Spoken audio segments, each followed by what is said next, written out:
Lemana an bɛ aw fo ko aw danse Lidi Media ka dɔgɔkun kibaru kɛnɛ kan walasa ka aw kunnafoni. An b'a jira aw la k'a fɔ ko dɔgɔkun kibaru kɛnɛ kan bi Mali ni Aligérie dancɛ la finitigiw bɛ wulikajɔ la kosɛbɛ walasa Tezawatène an bɛ se ka o tigiya minɛ cogo min na. Kibaru laban y'a jira k'a fɔ ko wulikajɔ kɔni sabatira kosɛbɛ. O waati laban ninnu na i b'a ye k'a fɔ jamana camancɛ la gɛlɛya caman b'a la ka taa ka ɲɛsin sigidalamɔgɔw ma jatigɛwalekɛlaw fɛ yen nɔ. An bɛna kuma kan ni kunnafoniw kɔnɔ. Ka sɛbɛntiya fana k'a fɔ sanji barikama ba nana bila mara kɔnɔna na nin dɔgɔkun in kɔnɔ. I b'a ye k'a fɔ ko yɔrɔ caman fara ji la, mɔgɔ caman ye gɛlɛya sɔrɔ a ko hukumu kɔnɔna na. An bɛna sigida mɛri ani sigidalamɔgɔ dɔw ka seereya sɔrɔ nin kibaru kɛnɛ kan. Kibaru wɛrɛ bɛna fara olu kan ni o ka tulo garisɛgɛ ye bi dɔgɔkun kibaru kɛnɛ kan Lidi Media sanfɛ. Lemanaw an bɛ aw fo ko kura ko aw danse Lidi Media sanfɛ walasa ka aw kunnafoni. Aw ni ce. An ka jamana kɔrɔnfɛdugu bɛ wele ko Tezawatène. I b'a ye k'a fɔ ko Mali finitigiw ka cɛsiri barika ka bon yen nɔ kosɛbɛ nin waati laban ninnu na. Yen ye jatigɛwalekɛlaw dagayɔrɔba ye i n'a fɔ Yada Galo min y'u ka ɲɛmɔgɔba ye. Ale ka dugu de don. I ye jateminɛ kɛ ɲɛfɔliw hukumu kɔnɔna na ka kɛnɛya kibaru sɔrɔlenw ye. A jirala k'a fɔ ko mɔgɔ caman kɔni ni tora jatigɛwale kunda ka kɛɲɛ ni Mali finitigiw ka kibaruya dilenw ye. Mɔgɔ 20 jate o sera ka faga jatigɛwalekɛla ninnu na. U bolofɛn caman fo ka taa se kɛlɛkɛminɛnw ani marifakisɛw ani fo ka taa se bolimafɛnw ma. O minɛna o caman minɛn'u la. Caman yɛrɛ fana tiɲɛna. I b'a ye k'a fɔ a kɛlɛ ninnu juguyara kosɛbɛ. Jatigɛwalekɛla caman olu kɔni bolila ka u yɛrɛ ta. O waati kelen ninnu na i b'a ye k'a fɔ Mali finitigi 2 ni tora a ko la. Mɔgɔ 10 olu banana min bɛ tali k'an ka kɛlɛkɛminɛ blindé dɔw 2 tiɲɛna o la ani fo ka taa se mobili 2 fana tiɲɛna. Kibaru wɛrɛ b'a sɛmɛntiya k'a fɔ Aligérie fana ye lakana sabatili barika bonya kosɛbɛ a ka dancɛ la ka ɲɛsin Mali fanfɛla ma waati min na ni kɛlɛ ninnu bɛ sen na. Kibaru laban kɔni y'a jira k'a fɔ ko Mali finitigiw sera ka san sɔrɔ jatigɛwalekɛlaw kan Tezawatène ka se ka o dugu in tigiya minɛ. Wulikajɔ kɛ kun ye walasa ka se ka to Kidali mara bɛɛ lajɛlen ka se ka lakana Mali lakana sabatibaaw fɛ ani mɔgɔ minnu baara la faso tɔgɔ la olu ka se ka baara kɛ hakilisigi ani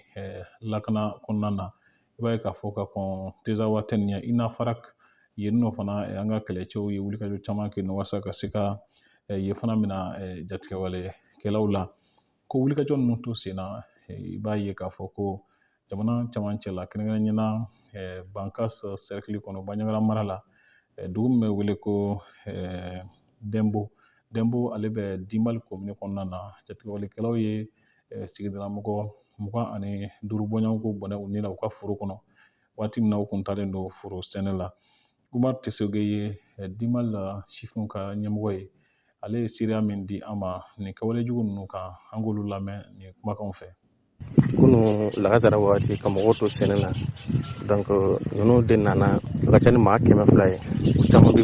moto la Sipora DD u bɛɛ de nana mɔgɔ minnu bɛ sɛnɛ na u feerelaw kan civil dɔrɔn u m'a min u m'a bɔ marifa t'u bolo muru t'u bolo kuma tɛ tɛmɛ ma. Donc o nan'u sɔrɔ u birilen sɔrɔ sɛnɛ na dɔrɔn k'u tire ka faga. Donc mɔgɔ 25 olu de fatura kunu a kɛra Dembo Dimbali mara la. Suturali kɔni kɛra an ka préfet taara an ka maire taara an ka diinɛlamɔgɔw bɛɛ taara suturali kɔni kɛra. Bon sigida kɔni ka kalan sisan parce que minnu don mɔgɔ 25 bɛɛ fagara dugu min na o tɛ se ka suma tiɲɛ yɛrɛ de la. Donc welewelekan bɛ yen an k'a fɔ jamana marabaaw ye waati bɛɛ ka na suw compter ka na suw jate k'o don dingɛ kelen kɔnɔ u k'o dabila u fana ka wuli k'u cɛsiri ka baara kɛ quoi. C'est pas parce que a b'aw sigi ka kumabaw fɔ baara nɔ foyi tɛ yan baara foyi de tɛ ka kɛ yan. Dembo dugu kɔnɔ Ablaye Tesoge ale denkɛ dɔ tora nin fagali ninnu na. A ye a ka dusumakasa jira an na ka ɲini jamana ɲɛmɔgɔw fɛ k'u ka dɔ fara lakana kan olu ka sigidaw la. An k'a lamɛn. An kɔni kabini mankan daminɛna walahi hɛrɛ tɛ an fɛ. Hɛrɛ tɛ an fɛ dɛ. Don o don u bɛna bin an ka sɛnɛkɛyɔrɔw la ani an ka bagangɛnyɔrɔw. Kunun fana ta in kɛra u binna an ka sɛnɛkɛyɔrɔ de la. Donc an ka mɔgɔ caman de tɔɔrɔ a la. Ne denkɛ tɔɔrɔ a la. Ne kɔni bɛ min fɔ u ka na sécurité d'a ma u k'an lakana quoi. N'o tun tɛ fura foyi tɛ an tɛ se ka hali sɛnɛ yɛrɛ kɛ. jugu bɛ an fɛ tuma bɛɛ u bɛna bin an kan tuma bɛɛ n'a fɔra ni yɔrɔ a tɛgɛra n'i ye faama wele u tɛna joona u t'an filɛ an kɔni sɛgɛnnen don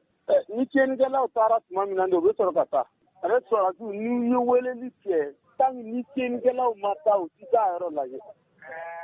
an kɔni sɛgɛnna dɛ an kɔni bɛ min fɔ Mali gouverneur vraiment u ka wuli k'an dɛmɛ dɛ n'u m'an dɛmɛ walahi an sɛgɛnna yɛrɛ de an tɛ se ka sɛnɛ yɛrɛ kɛ an ka foli bɛ gouverneur n'a ka mɔgɔw bɛɛ ye. O lakanabaliya kelen barika ka bon kosɛbɛ Kemasina mara la i b'a ye k'a fɔ mɔgɔ caman bɛ yen nɔ olu ma se ka sɛnɛkɛ ɲina fɔlɔ ka sababu kɛ bɛnkan tabaliya ye u ni jatigɛwalekɛlaw ni ɲɔgɔn cɛ dugu o dugu ma sɔn o ma yirala k'a fɔ ko olu ma se ka taa foro la sabula jatigɛwalekɛlaw b'a la k'u bali ka taa forow la an ye seereya dɔ fana sɔrɔ min y'a kanu ka tɔgɔ to gundo la an k'o lamɛn nin jaw la. Tiɲɛ yɛrɛ la Kemasina bɛɛ ka bolo kɔni dansagona dɛ lakanabaliya dansagona filɛ don min ko bi sabu ka d'a kan nin waati laban in na terroriste ka tiɲɛni fanga bonyana Kemasina bɛɛ ka bolo fɛ commune jumɛn na Folomana commune kɛrɛnkɛrɛnyara an bɛ waati laban na sisan ni waati laban in kɔnɔna na tiɲɛ yɛrɛ la lakanabaliya kɔni dɔ farala a kan sabu ka d'a kan vendredi le 19 juillet u nana kana Sina Marakala bɛ Folomana commune kɔnɔ kana Sina Marakala ka mɔgɔ 5 tun ka taa n'a ye ka taa n'u ka sariya ye ko f'u ka bɛnkan ta kɔfɛ o kɛra le 19 le 20 juillet u nana kana Mbela mana o kun y'a sɔrɔ la u ye Mbela attaqué le 18 alamisa le 18 juillet u nana kana Mbela attaqué ka mɔgɔ 3 faga ka mɔgɔ 2 jogin o kɔfɛ dugumɔgɔ ninnu bɔra juma fɛ u y'a dɔn sa dugumɔgɔ ninnu taara u wulila sibiri fɛ le 20 juillet u nana kana dugu in jeni wulada fɛ o kɔfɛ o t'a bannen dimanche le 21 juillet u nana kana taama wɛrɛ la taama wɛrɛ fɛnɛ bɛ Folomana commune na kana taama wɛrɛ attaqué o taama wɛrɛ attaque ko sabanan nin premier attaquement o kɛra le vendredi le 15 mars 2024. Deuxième attaquement, le 2 juin 2024. Deuxième attaquement, dimanche le 2 juin 2024. Deuxième attaquement. Troisième attaquement, dimanche le 21 juillet 2024. On a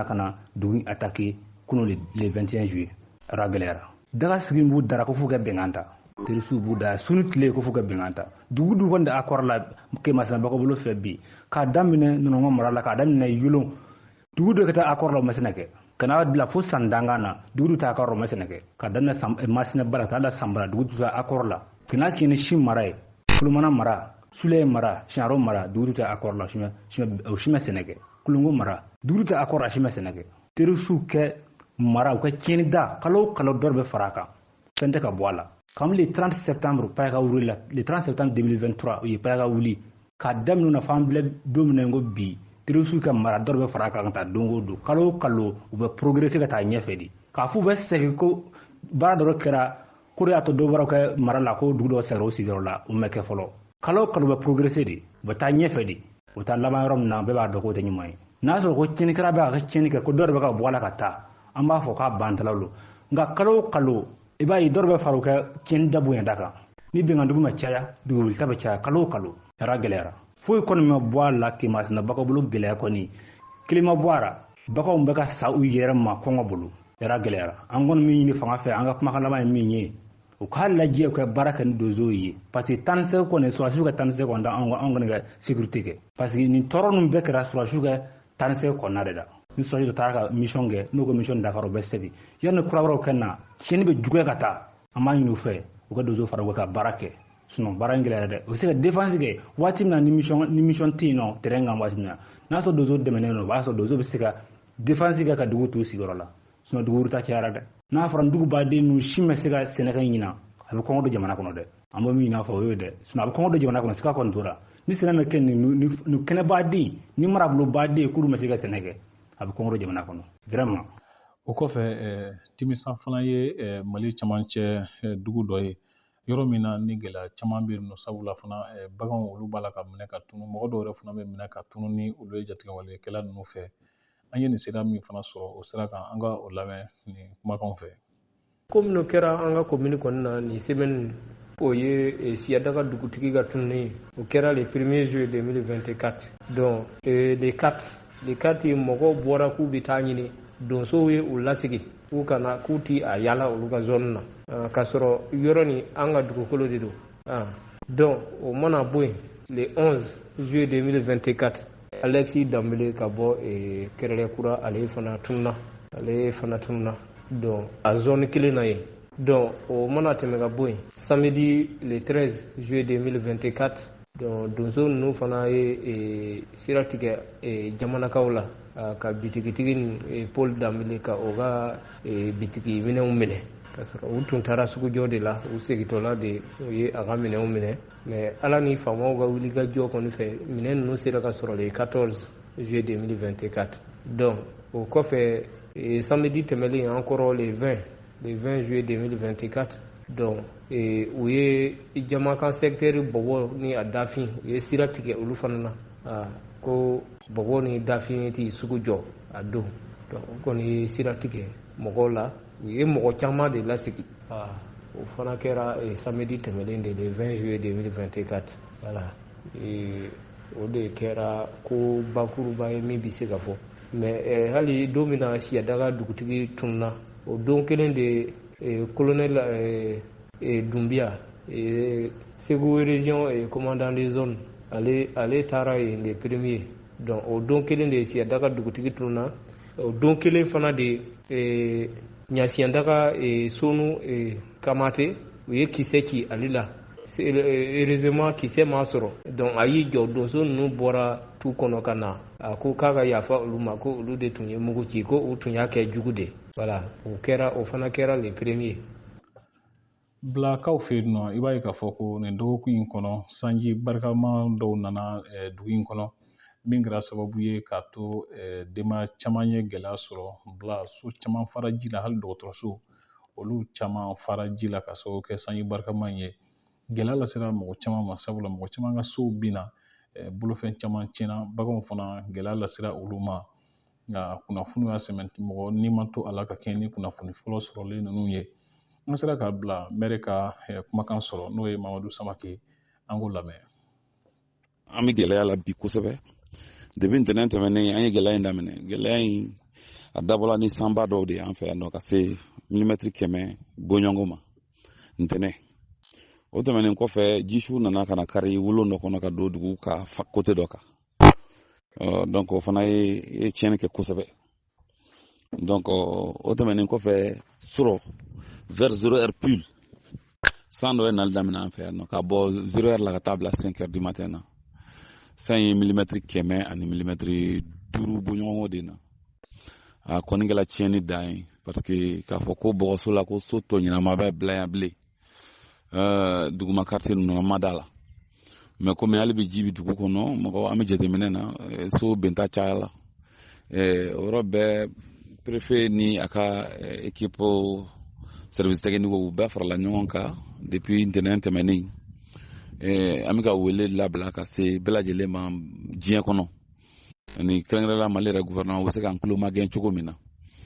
bila yɛrɛ gɛlɛya a taalen bɛ gulo fɛn mun na lala u bɛ sɔn ka kɛ collecteur ko de bɛ bila la parce que foncier bɛ yan ka drainage kɛ mais k'a fɔ ko collecteur ba yɛrɛ bɛ ka se ka ji évacuer ni lame dɔ bonyana dɔrɔn a bɛ inonder dugu inonder o de gɛlɛya b'an kan yan kosɛbɛ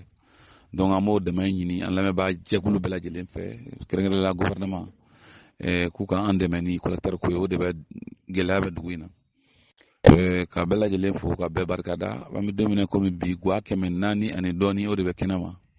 minnu ni sirɔ t'u la cɛ bɛ se maa ba 2,000 ani kɔ ma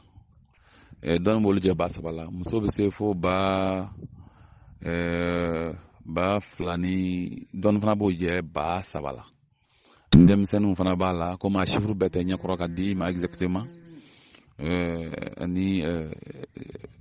lujuratɔw pratiquement an bɛ yɔrɔ minɛ komi bi an ye yɔrɔ minnu sɔrɔ ka bila mɔgɔw ka bolo kan mɔgɔw bɛ se ka t'u kun ladogo yɔrɔ min na o ye école ninnu de ye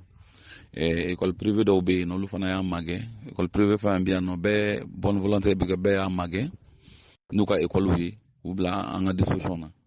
mɔgɔw bɛ ka ɲɛsin o yɔrɔw de ma sa ka taa k'u jabala ye yanni ji ka fukɛ ka da o tɛmɛnen kɔfɛ bi yɛrɛ inondation na an ka CCRF min bɛ yen n'o y'an ka dɔgɔtɔrɔsoba ye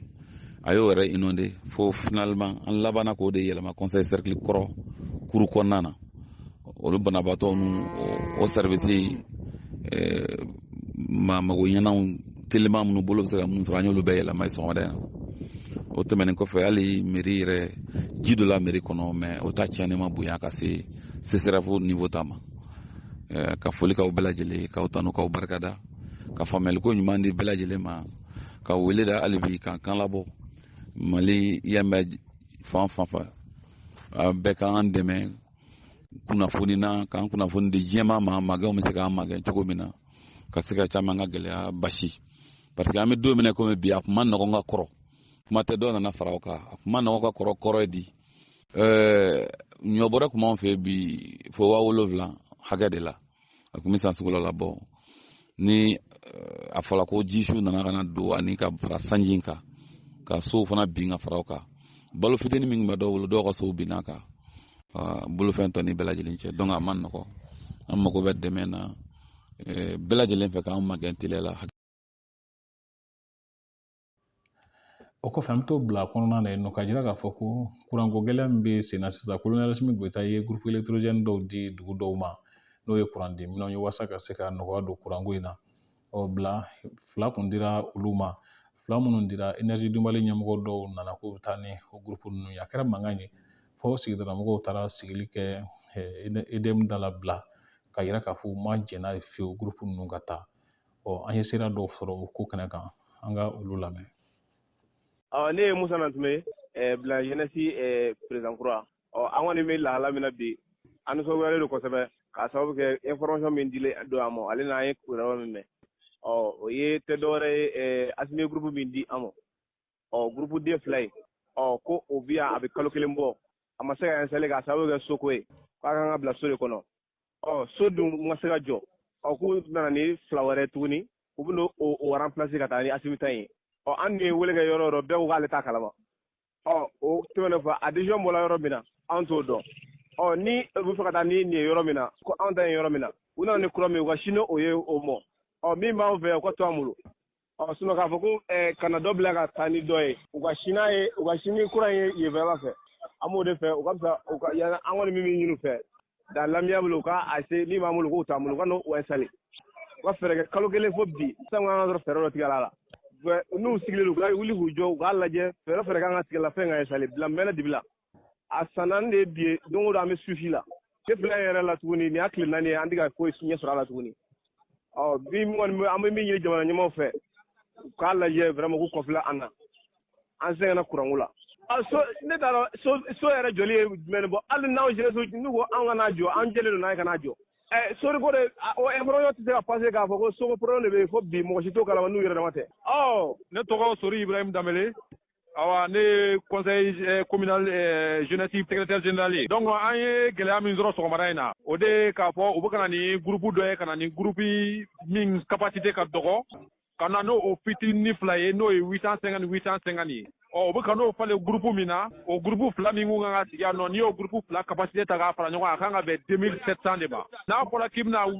1750 k'o falen 2600 na o ye gɛlɛya ye donc o hukumu kɔnɔna la an wulilen don ka se yan nɔ u kana n'a fɔ k'u b'an ka groupe ko ta ko ka taa n'a ye yɔrɔ dɔ la ko ka sababuya kɛ ko parce que ko so ma se ka jɔ EDM tɛ se ka dɛsɛ ka so jɔ ka se k'a ka groupe lasago kɔnɔna na walasa ka se ka dugu dɔ bɔ gɛlɛya kɔnɔna na n'a fɔra de k'u bɛna o de kan na yan nɔ o kɔrɔ b'a jira k'a fɔ o kuma anw tɛ fasoden ɲuman de ye wa ou bien wari min kan ka bɔ ka don so la walasa groupe ka se ka don a kɔnɔna na anw n'o man kan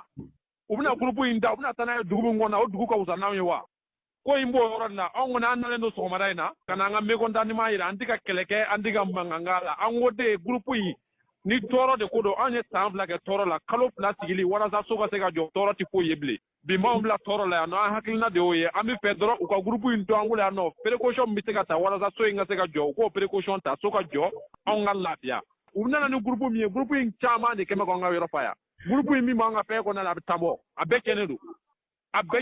an kɔni jɔn yan nɔ depuis sɔgɔmada in na 6 heures an bɛ yan nɔ wa an bɛ yan nɔ fo ka taa min kɛ an da kun ba giri ta ka bɔ dugu in kɔnɔna la yan nɔ anw tɛ bɔ da in na yan k'an ka groupe to an bolo yan nɔ an ka baara kɛ n'an ka groupe ye san kelen de y'a installation ye an b'a san kelen kɔnɔ parce que an ye san 3 san 4 an sigi mɛ dibi la ka ban o sɛ u b'a fɔ k'u bɛna ɲuman dɔ bila ko ka kolon dɔ ta u bɛna ni min ye o yɛrɛ bɛ juguya ni min yɛrɛ ta la ye ɲuman kelen min nana k'o kura na k'o ma deli ka installer pansi fɛ u bɛna o de ta ka taa n'o ye ka dɔn barato k'o fasadi yɛlɛma k'o dilan k'o ɲɛ ka n'o d'an ma ye an tɛ jɛn n'a ye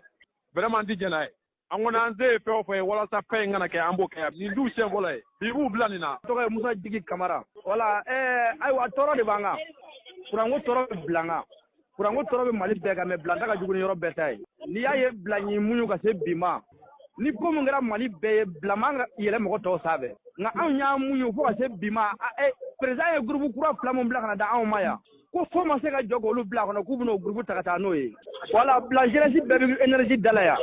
bɛɛ y'i ka baara bila bɛɛ jɔlen don énergie da la yan nɔ n'a sɔrɔ ko jamanajɔ yɛrɛ ye tiɲɛ k'an bɛ jamanajɔ sira kan nin man ka kɛ sa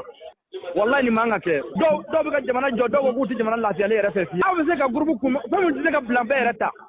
groupe si ma di bila ma mun se ka bila bɛɛ ta fɔlɔ énergie mɔgɔ an b'a ciw da ngɔyɔba ye bi énergie baarakɛla yɛrɛ dɔ ye weleli kɛ wa Bamakɔ sisan ko groupe kura mun bɛ ka na di bila ma k'a ni kura min bɛ ka kɔrɔ k'o fila bɛɛ ye kelen ye ne ko a ma n'a fila bɛɛ ye kelen Bankɔrɔnin fɔlen Bankɔrɔnin na o tɛ dɔ ka Tirejuguden yan'a ka n'o da anw ma a y'anw da to yen a ka t'o di yɔrɔ wɛrɛ ye a bɛna o bila k'anw ta mun na parce que anw ta de ka ɲi n'o ye kunnafoni hukumu kɔnɔna na halisa Côte jamana kɔnɔna na a yirala k'a fɔ ko maliden dɔw ye a ŋana siri k'a fɔ ko kalo tile fila nata in ko olu bɛna u ka nisɔngoya jira tagama dɔ senfɛ k'a jira k'a fɔ k'u ma jɛn n'a ye Mali ka bɔ CEDEAO kɔnɔ i b'a ye k'a fɔ ko i laɲini kɛ ambassade la nka kunnafoni y'a sɛmɛntiya k'a fɔ ko ambassade ɲɛmɔgɔw ma sɔn fiyewu ka yamaruya di u ka se ka wulikajɔ kɛ k'u ka nisɔngoya jira tɔn minnu bɛ yen nɔ n'o ye politiki tɔn ani fasodenw tɔgɔla tɔn minnu bɛ yen nɔ kɔrɔbarikaw tɔgɔla caman ye a jira k'a fɔ ko olu ma jɛn ni nin tɔgɔma in ye an ka o la kelen ka seereya lamɛn nin jaw fɛ an ye ɲɔgɔn dalajiya sɔgɔmada in na k'a yira k'a fɔ ko jɛkulu ninnu b'an fɛ yan jɛkulu saba de don dɔnnen b'an fɛ yan jɛkulu saba nin na o ye Haut Conseil ye diaspora ani CNJ anw de ye jɛkulu kelen ye anw de bɛ baara kɛra ɲɔgɔn fɛ Mali ka taabolo la mɔgɔ dama dama y'a yira minnu bɛ ni politiciens ye ka na yira u ma se ka fɛn min kɛ Mali la u bɛna fɛ k'a kɛ Côte d'Ivoire u ye sɛbɛn ci ka taa yira yan jamanaw ka ɲɛmɔgɔw fɛ k'olu b'a fɛ ka tagama dɔ kɛ ka na se ambassade la yan an ma sɔn k'u yamaruya o la an tɛ n'u ye bi an tɛ n'u ye sini mɔgɔ o mɔgɔ b'a fɛ k'a fɔ k'i bɛ fɛn dɔ kɛ i ma se ka fɛn min kɛ Mali la n'i k'i b'a kɛ Côte d'Ivoire yan jɛkulu min b'an bolo yan anw ye bɛn jɛkulu de ye baara kɛ jɛkulu ani sabati jɛkulu anw tɛ sɔn mɔgɔ wɛrɛ bɛna fɛn dɔ kɛ i ma se ka fɛn min kɛ faso la i bɛ n'o kɛ yan bon an b'a fɔra ko politiciens don a bɛɛ tɛ dɛ politicien bɛɛ tɛ mɔgɔ dama dama dɔrɔn de don politicien ka mɔgɔ saba dɔrɔn ka représentants de bɛ yan olu bɛ nin baara in na k'a fɔ k'u bɛ ɲagaɲagali kɛ k'a sɔrɔ anw ka fɛla tɛ anw ka fɛla ye fɛn min ye ni politicien min b'a fɔ k'a fɔ ko i bɛ bɔ i yɛrɛ la i b'a daminɛ Kidal ka taa Tawudeni ka taa Aglon ka se fo Mutani frontière la ni sera ka min kɛ o yɔrɔ la anw b'an wasa don o la mais n'i ma se ka fɛn min kɛ o la ka na Kilimajɛri jukɔrɔ k'a fɔ k'i bɛna fɛn dɔ kɛ yan an kɔni tɛ sɔn o la y'an jamana nin b'a dɔn k'a fɔ ko Maliens ye fɛn min ye Burkinabés ye fɛn min ye Nigériens ye fɛn min ye u ye sɛbɛn ci min ci yan faamaw ma olu ye sɛbɛnw lasegin an ma k'a fɔ k'an ka jateminɛ k'a la an y'a yir'u la ko nin de ye jamana ye Côte d'Ivoire Mali a bɛ jamana kelen n'o tun tɛ Ivoire tun b'a to u b'u ka tagama kɛ k'a sɔrɔ anw tɛ dɔ kalama olu y'a yira k'a fɔ ko ni an ma sɔn fɛn min ma olu tɛ sɔn o ma parce que Mali ni Côte d'Ivoire bɛɛ de ye kelen ye an b'u fo an b'u waleɲuman dɔn n'a y'a ye an bɛ nin sigi in bɛɛ la an bɛ Alassane Ouattara fo an b'a ka faamaw fana fo an ma bon si to k'a yira minnu na k'a fɔ k'u b'a fɛ ka tagama u b'o bɔ hakili la yan tɛ taama yɔrɔ ye yan ye bɛn sira de ye sabati sira de ye nin ye bɛn sira de ye nin ye an b'a a deli fɛ halisa Ala ka hakili ɲuman d'u bɛɛ lajɛlen ma u bɛ se ka tɔn kɔfɛ cogoya min na pour que an bɛ baara nin kɛ cogoya min na ni malidenw ye bilemanaw ni ne bɛ dan sigi bi dɔgɔkun kibaru la Lidi Media sanfɛ an ma jira k'a fɔ kunnafoni ninnu fara ɲɔgɔn kan jɛ ka baara don Andre Traoré Emmanuel Jara ni Daniel Pujugo a kana ɲinɛ fiyewu ka aw abonné an ka page sanfɛ Lidi Media walasa ka se ka to aw ka se an ka jaw bɛɛ lajɛlen sɔrɔ a bila waati yɛrɛ la o fana bɛ an dɛmɛ kosɛbɛ baara ninnu na ka kunnafoni ɲini ka bila aw ka bolo kan